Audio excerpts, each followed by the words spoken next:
नमस्कार दोस्तों, हाजिर है एक नई कहानी के साथ। राम किशन जी 2-3 दिनों से बीमार चल रहे थे तो उनकी पत्नी मनोरमा जी ने अपने तीनों बेटों को खबर कर दी। तो बड़ा बेटा सुनील और उसकी पत्नी सुमन तो तुरंत फ्लाइट पकड़कर अपने बच्चों के साथ आ गए और अपने बाबूजी की सेवा में लग गए। लेकिन मंजले और छोटे बेटे ने कहा, माँ अभी तो भैया आ गए हैं तो हम क्या करेंगे, हम लोग 1-2 दिन में छुट्टी लेकर पहुँच जाएंगे। बड़ी बहू सुमन बहुत ही शांत और हंसमुख स्वभाव की थी, किंतु उसी को हमेशा सास और ननंद के ताने सुनने पड़ते थे क्योंकि वो बिना दहेज के इस घर में आई थी। जबकि मंजली और छोटी बहू हमेशा ठाठ से रहती थी क्योंकि भारी दहेज जो लाई थी, इसलिए उन्हें कोई कुछ नहीं कहता था। सुमन वैसे तो नौकरी करती थी, लेकिन मौके पर जैसे ही कोई काम पड़ता तो उसे ही बुलाया जाता क्योंकि मनोरमा जी ये भी अच्छी तरह से जानती थी कि वो मन लगाकर सेवा करेगी और कभी अपने सास ससुर को पलटकर जवाब नहीं देगी, क्योंकि सुनील ने उसे पहले दिन से ही कह दिया था कि सुमन अगर कोई शिकायत हो तो मुझसे कह देना, लेकिन मेरे पिताजी या परिवार में किसी को भी उल्टा जवाब देकर किसी का दिल मत दुखाना। इसलिए सुमन कभी भी ये शिकायत नहीं करती थी कि घर में और भी 2 बहुएं हैं, उन्हें क्यों नहीं बुलाते, बल्कि जैसे तैसे दफ्तर से छुट्टी लेकर खुद ही पहुंच जाती। पिछले 8 वर्ष से यही सिलसिला चल रहा था। इसी कारण अब मनोरमा जी का मन उसकी तरफ से साफ हो गया था और इसलिए अब वो अपने हर सुख दुख में अपनी बड़ी बहू सुमन को ही बुलाती थी। लेकिन जब कभी परिवार इकट्ठा होता, विशेषकर बेटियां आ जाती, तो वही मनोरमा जी पुरानी खूंखार सास बन जाती। अभी भी उसने अपने बड़े बेटे बहू को पहले बुलाया। उसे पता था कि वो अपने पिता की जिम्मेदारी बहुत अच्छे से संभाल सकते हैं। राम किशन जी अस्पताल में भर्ती थे। रात को अचानक तबीयत बिगड़ गई और डॉक्टर ने बताया कि अब वो इस दुनिया में नहीं रहे। ये सुनते ही तो मनोरमा जी की दुनिया ही छिन गई। सुनील फ़ोन करके दोस्तों व रिश्तेदारों को खबर दे रहा था। वहीं सुमन अपनी सास के पास बैठी उन्हें सांत्वना दे रही थी। दोनों बेटियां अपने अपने ससुराल से आ गई थी। मंजले और छोटे बहू बेटे भी आ गए थे। कहने को तो राम किशन जी अपने पीछे एक बहुत बड़ा भरा पूरा परिवार छोड़ गए थे, लेकिन मनोरमा जी अपने आप को नितांत अकेला और असहाय महसूस कर रही थी। अभी रिश्तों की असलियत और समाज की सच्चाई से उनका सामना होना बाकी था। पंडित जी आ चुके थे। अंतिम यात्रा की सारी तैयारियां पूर्ण हो गई थी। बड़ी बहू के आंसू रुकने का नाम ही नहीं ले रहे थे। वहीं छोटी बहू जो 2 महीने की पेट से थी, उसकी आंख में एक भी आंसू नहीं था। वो तो बस ये इंतज़ार कर रही थी कि कब ये सब रस्में ख़त्म हो और कब वो अपने मायके जाए। खैर सारी रस्में होने के बाद सुमन अंदर जाकर अलमारी से एक साड़ी निकालकर अपनी सास को देने ही वाली थी कि तभी उनकी बड़ी ननद आ गई और बोली, भाभी ये सब क्या है, ये तो कत्थई रंग का है, कोई सफ़ेद या हल्के रंग की साड़ी दो। लोग क्या कहेंगे, पापा को गए अभी 1 दिन भी नहीं हुआ और मम्मी रंग बिरंगे कपड़े पहन रही है। ये सुनकर सुमन को गुस्सा तो बहुत आया। मन किया कि अभी कह दे कि यहाँ कोई फिल्म की शूटिंग नहीं चल रही है जो सफ़ेद साड़ी पहनकर रोने की पूर्ण तैयारी करे, पर कुछ बोली नहीं। एक हल्के रंग की साड़ी सास को पहना दी। तभी छोटी ननद उसके पास आई और बोली, भाभी अपने सलवार सूट दे दो, मैं कपड़े नहीं लाई, नहाकर घर जाना है। तो वो धीरे से बोली, लेकिन अभी क्यों? अरे भाभी अभी आप सब लोग तो हो ना यहाँ, मैं अभी तीसरे दिन आ जाऊँगी, वैसे भी अभी यहाँ मेरा कोई काम तो है नहीं।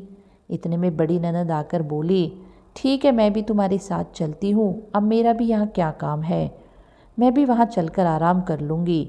दोनों नंदों की बातें सुनकर सुमन हैरान थी कि पिता को गुजरे हुए भी 1 दिन भी नहीं हुआ और बेटियाँ कैसी बातें कर रही है। दोपहर तक दोनों बेटियाँ भी चली गई। शाम होते होते छोटी बहू की माँ ने सुमन की सास यानी कि मनोरमा जी को बताया कि मैं अपनी बेटी को ले जा रही हूँ, यहाँ गर्मी के माहौल में बच्चे पर बुरा असर पड़ेगा, ब्रह्म भोज के दिन इसे लेकर आ जाऊँगी। बेचारी मनोरमा जी की क्या कहती, उन्हें तो अपना ही होश नहीं था। रोज़ जो मृतक के लिए पिंड देने को भोजन बनाना था, वो रिवाज के अनुसार चूल्हे पर बनना था। सुमन ने अपनी ज़िंदगी में कभी चूल्हे पर खाना नहीं बनाया था, लेकिन आजकल रोज़ चूल्हे पर जैसे तैसे खाना बना रही थी, क्योंकि रिवाज जो था, दोनों पति पत्नी तन मन धन से सारे रस्मी रिवाज पूरे कर रहे थे। मनोरमा जी सब देख रही थी कि सुनील और सुमन कितने जतन से काम कर रहे हैं।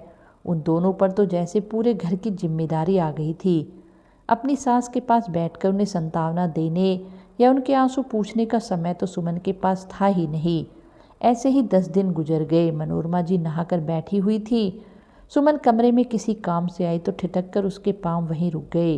अपनी सास को इस रूप में देखकर उसका हृदय द्रवित हो उठा, क्योंकि मनोरमा जी को उसने बिना श्रृंगार कभी नहीं देखा था। वो हमेशा चटक रंगों की साड़ी पहनती थी, लेकिन आज उनकी हालत देखकर ही सुमन की आंखें भर आई। वो झट से कमरे में गई और तेल की शीशी ले आई।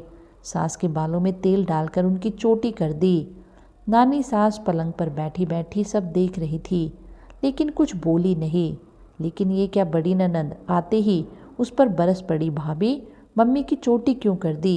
13 दिनों तक बालों में कंघी नहीं करते और ना ही पलंग पर सोते हैं, ये रिवाज होता है। तो सुमन ने जवाब दिया, दीदी अब तो 10 दिन हो गए हैं, मम्मी के बाल उलझ गए थे, इसलिए मैंने कंघी कर दी। तभी नानी सास बीच में ही बोली, कोई बात नहीं बेटा, आजकल कोई नहीं मानता ये सब। तो ननद बोली, लोग क्या कहेंगे नानी, मम्मी को कम से कम 1.25 महीने तक तो समाज के नियम कायदे मानने ही चाहिए। भाभी को तो अकल है नहीं, लेकिन मम्मी तुमने भी क्यों नहीं बताया कि ये सब नहीं किया जाता? पढ़ी लिखी ननंद के मुंह से ऐसी बातें सुनकर सुमन दंग रह गई और चुपचाप कमरे से बाहर चली गई। खैर, अब 13वीं यानी ब्रह्मभोज के दिन सभी रिश्तेदार सगे संबंधी आए हुए थे। सुमन शांत स्वभाव से चुपचाप काम में लगी हुई थी और मनोरमा जी जड़वत बैठी अपनी बेटी व बहुओं को देख रही थी। अंत में पगड़ी की रस्म हुई तो राम किशन जी की पगड़ी सुनील के सर पर बांध दी।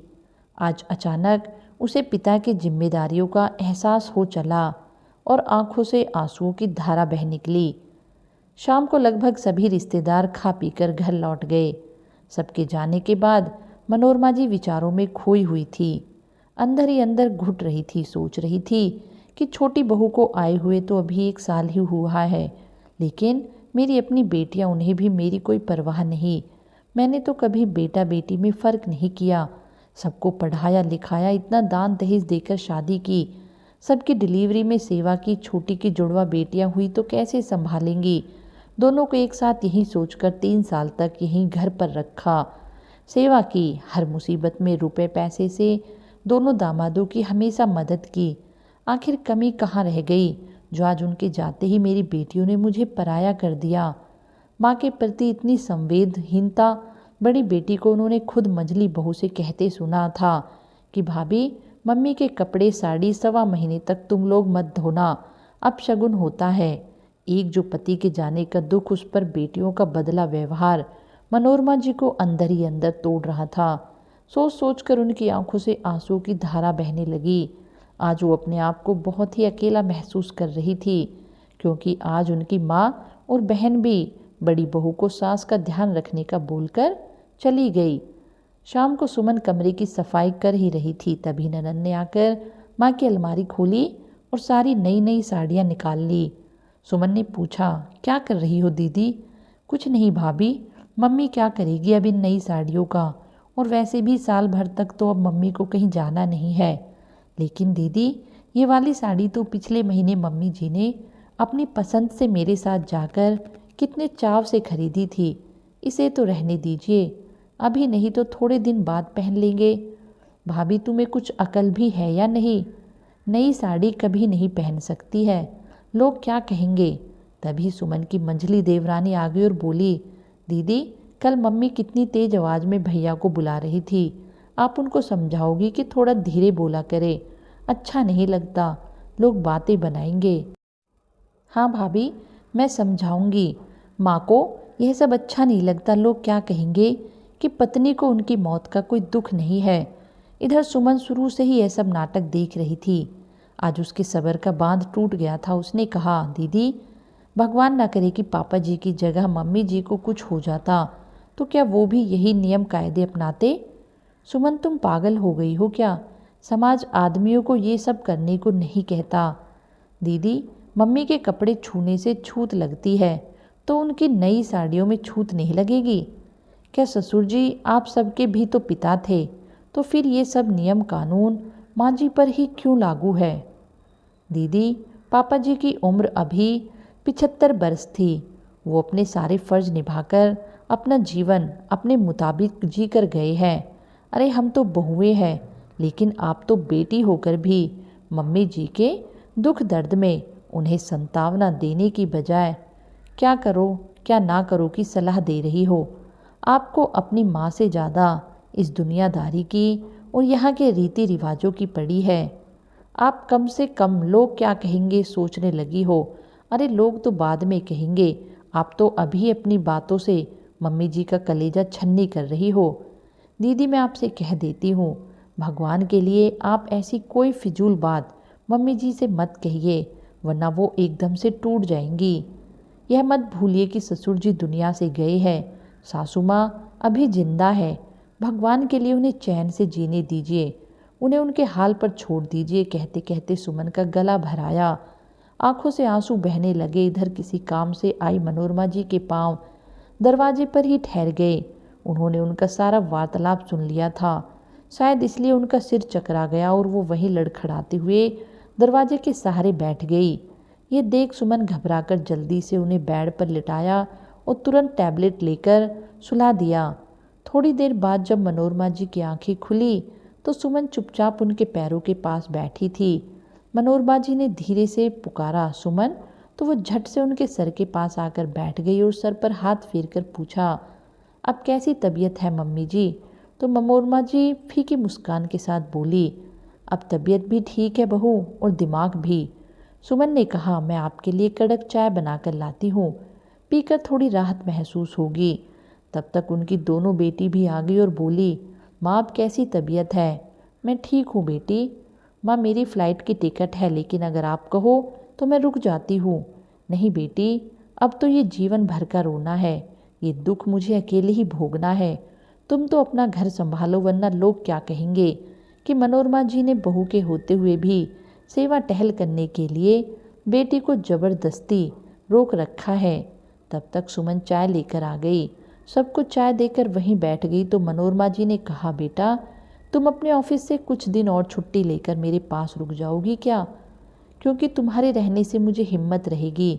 क्यों नहीं मम्मी जी, मैंने पहले ही छुट्टी बढ़वा ली है। ये सुनते ही उनकी छोटी बहू मुंह पिचकाकर दूसरे कमरे में चली गई। अगले दिन बेटी भी चली गई और दोनों बहुएं भी। सबके जाने के बाद सुमन अपनी सास के पास जाकर बैठ गई तो मनोरमा जी ने उसका हाथ पकड़कर कहा, धन्यवाद बहू, जो तुम रुक गई। मेरी तो आस ही टूट गई थी। तुम्हारे रुकने से मुझे बहुत हिम्मत मिली। ये आप कैसी बातें कर रही हो मम्मी जी? यह तो मेरा फ़र्ज है, इसमें धन्यवाद कैसा? क्या आप मुझे अपनी बेटी नहीं मानती? मैं भी तो आपकी बेटी जैसी हूँ। फिर ऐसी बातें क्यों कर रही है आप? तुम मेरी बेटी नहीं हो बहू, और अच्छा हुआ तुम मेरी बेटी नहीं हो। जो दुख मेरी बेटियाँ नहीं समझ पाई वो तूने समझा। मुझे माफ़ कर दे बहू, मैंने तुझे कितने ताने दिए, लेकिन ये तेरे संस्कार ही है जो तुम आज भी अपनी सास की इतनी परवाह करती हो। बहुत भाग्यशाली है तेरे माता पिता जो तुझ जैसी बेटी को जन्म दिया। कहते कहते मनोरमा जी की आंखों में आंसुओं की धारा बह निकली तो सुमन ने भी अपने संतावना देते हुए कहा, नहीं माँ जी, मैं आपकी भी तो बेटी हूँ, फिर आप ऐसा क्यों सोच रही है? आप अपने आप को अकेला मत समझिए, अब से आप हमेशा हमारे साथ ही रहेंगी। कहते हुए सुमन ने अपनी सास को गले से लगा लिया। दोस्तों, आपको ये कहानी कैसी लगी? अच्छी लगे तो सब्सक्राइब अवश्य करें। धन्यवाद आप सभी का।